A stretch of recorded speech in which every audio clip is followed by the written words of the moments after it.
Hop là, c'est parti. Bonjour à tous, Jean-Eudes Hubert, le petit de la mode de Bure, le retour. Me dites-moi, mais quel succès, quelle surprise, hein?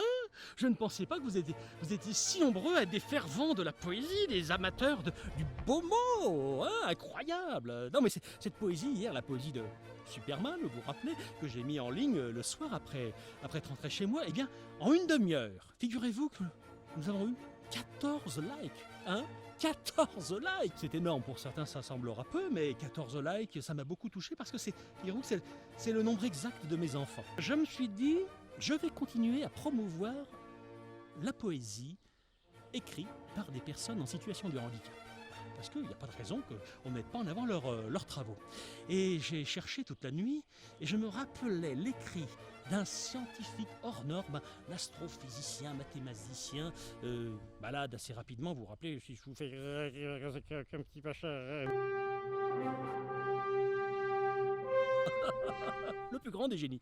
Voilà, qui lui aussi s'était commis à la poésie. J'ai bossé d'arrache-pied toute la nuit, je l'avais rappelé la fable géomérantique. C'est parti.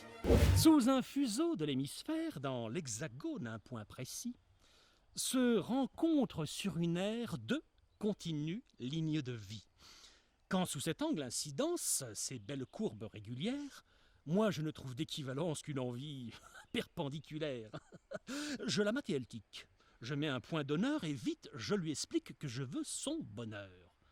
Au point de départ, la belle, à la logique, pose un refus. Que nos deux vies parallèles deviennent lignes confondues. Il fallut que je losange pour me mettre au carré et faire que je range tous mes mauvais côtés. À ces traits, je devine une certaine distance. En 3D, je dessine et trace l'évidence. J'attaque résolu le problème à la racine.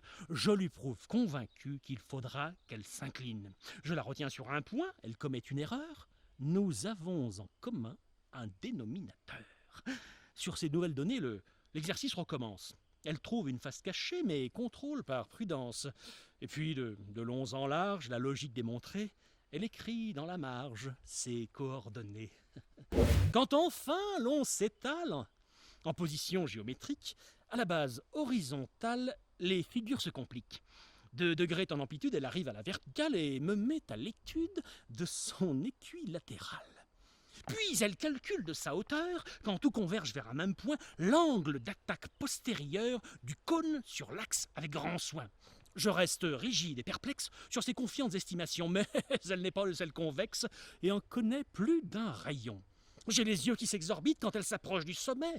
Elle descend peut-être un peu vite, mais tout s'emboîte et c'est parfait. Après avoir démontré et pu prouver de mes doigts que l'on peut toujours compter sur la preuve par 3, je compris dans ses yeux que la réponse finale de ce cercle vicieux, elle la donne à l'oral.